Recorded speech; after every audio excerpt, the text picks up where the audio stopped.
And for the second week in a row, we are back in this location, my window. Hi everyone, my name is Charlie, and I might just move you slightly because I don't like seeing the edge of this wall. That should have changed things a little bit. Today, we're going to be talking about books that we've read. I was going to be mentioning a song that I've listened to, but I've already forgotten it.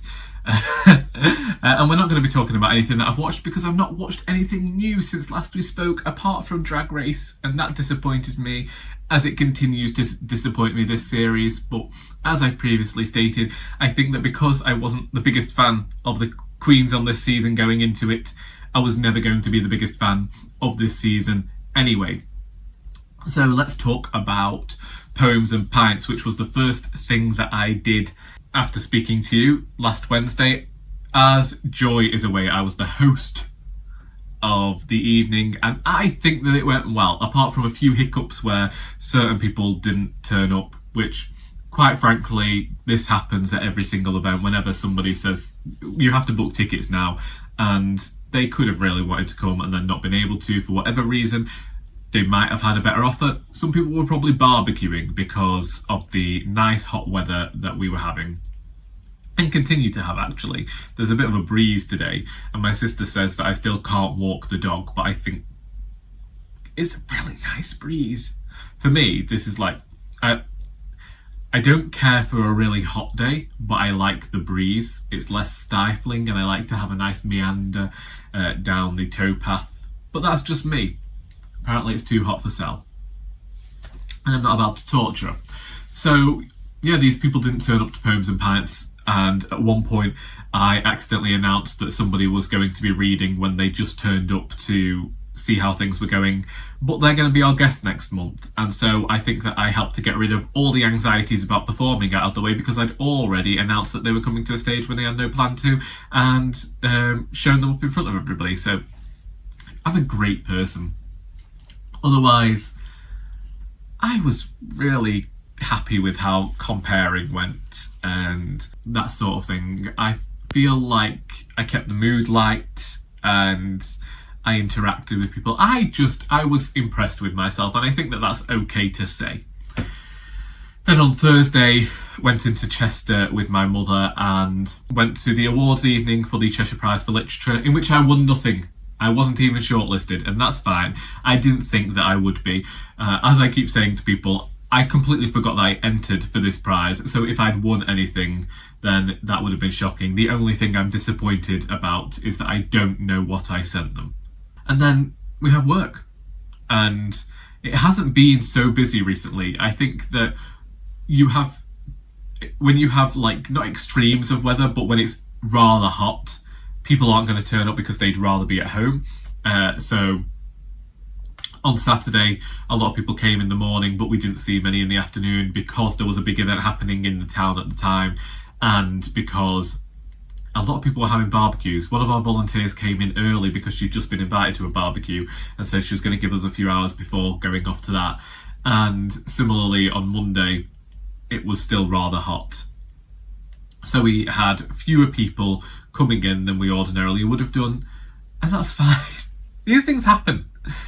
We've been okay recently in that more people have been shopping at the charity shop, so whilst it is a bit of a hit to the takings, it's understandable. The same thing happens when it gets exceptionally cold. The same thing happens when it gets exceptionally wet. People want either a nice spring day for shopping in, or they want a nice autumnal day for shopping in. But give them anything too wet, too cold, or too hot, and they ain't going to be there for you. Sometimes I also have to stop certain volunteers telling our customers off for bringing their dogs out, because we're a dog-friendly shop, and sometimes it does get too hot as to be friendly to the canines. Not that my little dog would notice, because she loves the heat, and I have to go outside and bring her in because she will sunbathe until the point that she cooks herself, and I don't particularly want that to happen. Let's get into Sunday. On Saturday night, Charlie Brooke Reeves contacted me and said that she had started reading In Memoriam by Winn, and we had talked about buddy reading this. So she'd read 160 pages before I got home from work, and once I'd made tea and all this sort of stuff, once I settled down, I started reading it, and I too read 160 pages in one sitting, and I stayed up till 1 o'clock reading it. Decided to go to bed, and then finished it the next day. This book follows two young men who both end up enlisting to fight in the First World War. And you have Gaunt, Gaunt's mother is German. His family have started experiencing some issues because despite the fact they live in Britain, people are wondering whether they might be allied to the Germans. And so they've started, I think there are bricks being thrown and people are losing their positions. And so his mother asks Gaunt to enlist, so he does. And Elwood, the boy who's in love with him, also chooses to enlist. And it follows the horrors of war, but also their relationship whilst being two gay men in the army in the First World War. It has the pace of a thriller, and when I saw that the author was a script writer, I could understand that because I could see that in the prose, I could see that in the dialogue, and I could see that in the trajectory of the characters' storylines. Something happened that Charlie didn't believe, and she asked me whether I'd seen it coming, and I did. But the reason I'd seen it coming was because I think I was approaching it differently to the way that Charlie was approaching it. And I was thinking this couldn't have happened because of the point we're at in the story. It would have made more sense if it had happened at a later point. I was proven right, but hey. I have seen some people have issues thinking that perhaps the relationships that are presented and the acceptance of homosexual relationships in the First World War is perhaps incorrect. But having read this book, I then decided to piggyback onto Fighting Proud by Stephen Bourne, which is the untold story of the gay men who served in the two world wars. And I'm finding that obviously homosexuality is something that was seen as abominable, but mostly it seems by the upper classes and the middle classes. Indeed, there were upper class people who saw it happening, and they had relatives who were gay. And something it talks about in here is how an upper class gay man might employ a male lover or partner as their secretary, and that's how they go about life then. And apparently in the working classes in the East End of London, homosexuality was more acceptable. And there were cases of men having relationships with men. Indeed, it talks in here about how gay soldiers would come back and they actually got assaulted because they went out in the West End of London and it was more accepted on the East End, which shocked me, having been brought up watching EastEnders. And I know that's a soap opera, but there was a lot of homophobia in that show. Well, again, there was a lot of homophobia exhibited on the channel to discuss issues, which again actually just emphasises issue-based storylines. But in terms of the army with Fighting Proud, it seems that people knew that homosexuality was present and there were a lot of homosexual soldiers, gay soldiers, but it was maybe more hushed up because sometimes people saw it, from what it says in this book, sometimes people saw it as a means to an end. At least the men that were sleeping with men weren't going to go and catch something off somebody in a brothel. Another time it was seen as some sort of relief because of the horrors of war, and sometimes it was just companionship for the wartime, and heterosexual men would go back to having heterosexual relationships, and homosexual men would go back and continue to live as homosexuals in secret, in private, and have to keep it from the world. Sometimes they face the repercussions of this, and this Fighting Proud and In Memoriam do not shy away from that. They do not shy away from the people who unfortunately chose to kill themselves rather than bring shame on their family because they faced being court-martialed for being gay.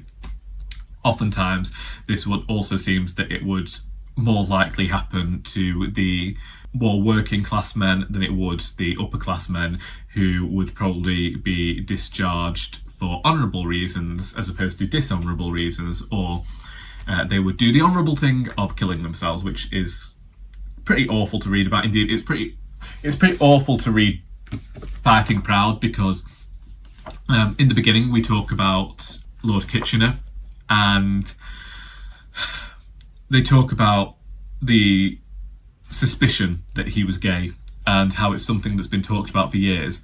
And in the first chapter, you really get this sense that he couldn't have been such a good hero if he was gay, and that seems to be one of the awful things that are until the year 2000, which I was shocked to find out that you weren't allowed to be gay in the army until the year 2000 because they'd see it that you needed to separate gay men from straight men because of the way that gay men might behave around straight men. I thought that was awful. And then to see that they decided that certain people who were seen as the great heroes of war who'd been gay could not have been gay, because you couldn't be gay and be one of these heroic people. You couldn't have the mind to to create such plans for the war and be so successful. And that is both, it's not shocking to read, but it's disturbing to me that people had these thoughts and sometimes continue to have these thoughts. And Jeremy Paxman is somebody that I would mention, who gets mentioned at the start of this book as seemingly having these thoughts. I don't know whether he's changed his views now, but in his book about Lord Kitchener, he definitely had those views.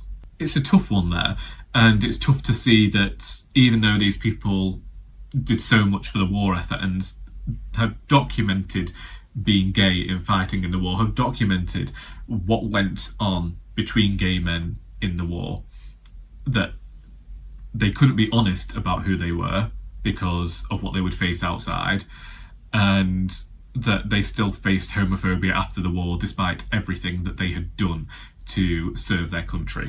But I will be finishing Fighting Proud today. I've been reading 2 sections a day since Sundays, and it's only 200 pages, so that'll be done. And as I say, in Memoriam, Charlie and I read, we couldn't put it down basically. And this is the second or third time we've done this with a book. We did it with The Trees last year, which we both read on a Sunday afternoon, and I look forward to doing that again sometime. It's a very nice way to do a buddy read, in that one of us will say, I'm reading this book, and the other one will pick it up, and then we just blitz through it. And then, like this morning, we had a discussion about it. Charlie saw it as more brutal than I did. I think it's very cinematic in its scope, and I think that certain characters got it easy, but I also understand why things had to go where they went, and I liked the trajectory of the story and how it did fit a specific sort of plot line, but it did it well. And I think that if it's not been picked up to be a film yet, I would not be surprised to see this get made into a film because it just has that sense about it. Considering I still haven't posted this video from last week, I don't know whether I can mention the fact that I'm still planning on doing the Pink vlog. Neither of these were Pink books, but do fit in with the theme of reading books for Pride Month. I'm not sure whether I want to go to another non-fiction after Fighting Proud, but part of me does wish to go to Outrageous after finishing Fighting Proud, because Stephen Bourne writes in an entirely different way to Paul Baker. Paul Baker really writes in a fashion that almost centres the writer in the prose and gives the writer's experiences, whilst also going to all these other sources to discuss something. And Outrageous is discussing Section 28, which also kind of links into Fighting Proud in the whole way that there are definitely gay people there, but nobody's allowed to say it. But I also want to find the play Journey's End by R.C. Sheriff, because Alice Winn mentioned being inspired by that, and it's been mentioned at the start of Fighting Proud, and that is about gay men in the First World War. And I want to find the play and then watch the film, because I believe that the person who plays the main character in the film, from what I've read, is also the same person who played it when the play was shown on stage.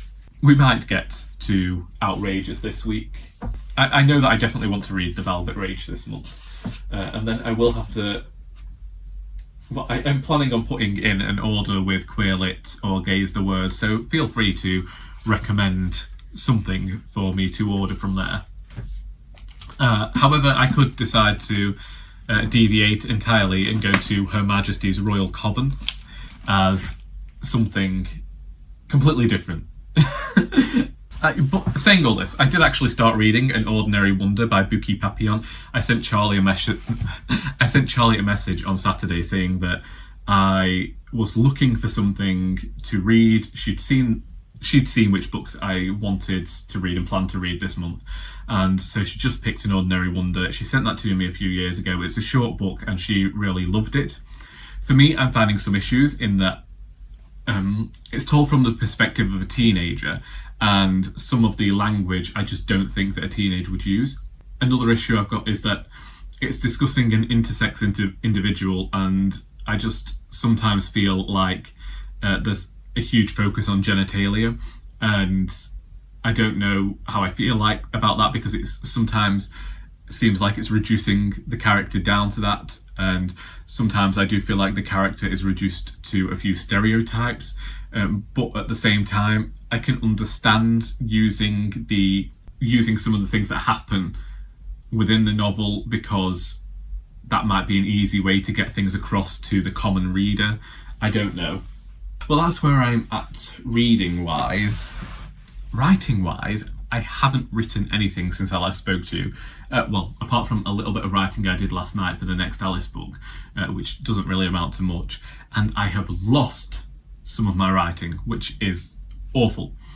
I know that I wrote the start of the next chapter, and I thought I did that on my computer, but I couldn't. It was not there this morning. And I've gone through my notebook that I've been writing Alice in, and it's not there. And that's annoying to me, because I really liked what I'd written. Oh, it's very irksome, frustrating, some might say. But it's just because of how busy I've been. We've not even written any new poetry, despite having ideas for one. As you know, I want to capture this sense of stillness that comes with spring. And as the heat rises, sometimes it feels like I can't do that because we're slowly approaching the brutality of summer, where I just keep seeing dead things. So my volunteer yesterday saw a dead bird in the road, and she's concerned that it had fallen from its nest in the rain the day before, or whether it had just died due to the heat.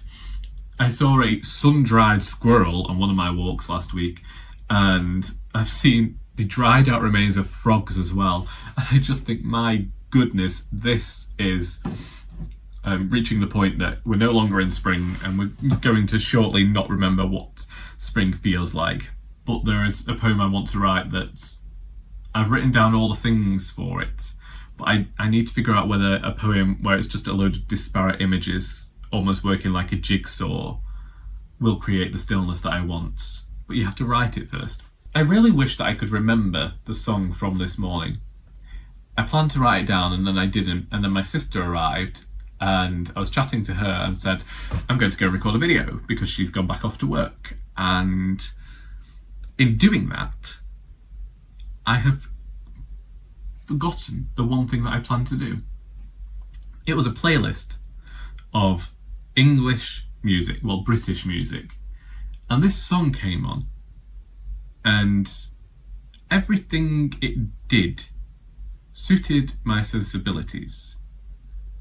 And one of the songs on the playlist I was completely against, because it was this person who's singing about how if their boyfriend chooses to break up with them, then they're just going to throw themselves off Beachy Head. And I was just like, no, I'm against that idea. If a man leaves you, they've left you. Relationships are futile. Romance is dead. Get over it. You know, don't be going and harming yourself for any man. Harm them instead.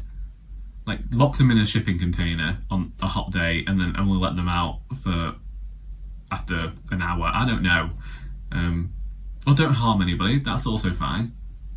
Or you do what somebody did where I work, and you donate all of their LPs to a charity shop. Or you donate all of their everything they have they've left at your home. You donate to various charity shops around different towns, and they have to go around hoping that they can locate everything that they owned before it's either thrown away or sold.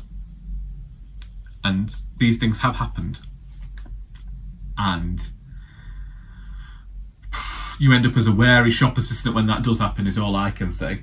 I did start reading Skandar and the Unicorn Thief by A.F. Steadman last week as well, so this might be something else I go to. I didn't read much. I think I can see where I got to. I got to chapter 5, which is page 63. I only read half an hour on Thursday before leaving the house, and this is going to be an exceptionally fast read. I feel like, yeah, it's magic, it's adventure, and it's one of those books that already... I felt like this when I read the Frostheart books, and among others, when it's a magical adventure, I just wish that this book had been around when I was a child, because I know that it's one that I would have reread and reread. And I think that if you know of a child who really loves a magical adventure story, then please introduce them to this book, because it is epic and thrilling in scope already, and I really look forward to seeing where it goes. At least to me, it's amazing. And as I say, is something that I would have greatly appreciated as a child. But I did, this isn't to say that I didn't have magical adventure books when I was younger. It's just that sometimes I read something and it fills me with that nostalgia that I had as a child. It didn't. So last week I did talk about the wariness with this book, because sometimes I'll read a really good magic adventure story and want to go and work on my own. That didn't happen here. Here I'm just really appreciating it, and it makes me feel nostalgic for the stories that I loved as a child and sometimes continue to love now. Indeed, it left me looking for stories that were like this for adults, and I think that I found one called The Ninth Reign. But considering I still have the N.K. Jemisin series to read, and I have some Sebastian de Castelcil, once I've read the fantasy novels that I have on my shelves, I want to head to that, because I believe it's a trilogy, and I only just found out about it, but it sounds like the sort of magic and adventure that I like. So we might head on to that at some point, because I look at my shelves and I think about all the books that I have here that still need reading. Like behind here. So I recently got myself a copy of Under the Dome by Stephen King. Now, if you didn't know, because I haven't harped on about it enough recently, my hands have stopped working how they're supposed to work due to arthritis, which is fun. And so I found that I can't really hold heavy books for any length of time. So why the bleeding heck did I think, like, it hurts me to hold this already, and this book is 877 pages. I'm either, like, what I should have done is either get a paperback or find an e-copy of this, or listen to the audiobook, because I'm going to have to sit down at the table with this and read this, because it's too hefty for me. We have Boy Swallow's Universe here. I only have this because Charlie keeps telling me to read this. It's one of her favourites. It has her heart. It was incredibly popular a few years ago, and I have no wish to read it at all. And also, when I was going around charity shops last week, I saw a copy of the hardcover of Cormac McCarthy's The Passenger, a book that I still haven't read. I'm just not doing well. I'm surrounded by books, and I am incredibly enthusiastic about books at the moment, but that always happens when I read a book incredibly quickly. I'm like, now we have to keep up this momentum. Let's read, and then ultimately I don't. I drink coffee and watch meme compilations on YouTube. Which has just reminded me, in the last month or so, I've been contacted and sent copies of books to review, and I still haven't done that yet. So we have Will You Read This Please, which is edited by Joanna Cannon. And so here we have stories where the people's stories are people who have suffered with mental health struggles in the past, and they've been paired with writers to help tell their story. And there's just part of me that really wants to read this and share my thoughts. I greatly appreciate what Joanna Cannon's doing, and as you know, I adore her fiction and the previous non-fiction from her, but I also know that it's going to be a really tough book to read, and that's almost what's putting me off. And then Carmela from Vintage contacted me and asked whether I wanted a copy of Amy and Lan by Sadie Jones, and it was the calf on the sofa that sold it for me. And so this is set on a farm in the West Country. I've talked about it much and more that I'm from a farming background in the northwest of England. I'm not in the northeast. I don't know why I nearly said this. I've never been in the bloody northeast apart from holidays to Whitby, which is a fantastic place, and you all should go. We will see what I think, because I do have to read and review that as well, but I don't know when that's going to happen, because June is just about all the gay books. Just all the queer. That's what June is. Apart from the Skandar. And maybe some other books, I don't know. I think that I've just exhausted everything I can possibly talk about. I don't think that there's any more to converse with you about here. But if you've read any of the books that I have mentioned here today, then please let me know your thoughts in the comments. Maybe we can start some sort of discussion. Also, please give me some idea as to where you think that I should go next in terms of my reading, or send me recommendations. Always appreciated. I hope that you have got something out of this video, even if it's just something to take your mind off the blistering heat that is slowly pervading throughout the country and encroaching upon your space, causing you to sweat profusely and just become increasingly aggravated by every single small sensation that decides to attack your form. Because until next time, that is all.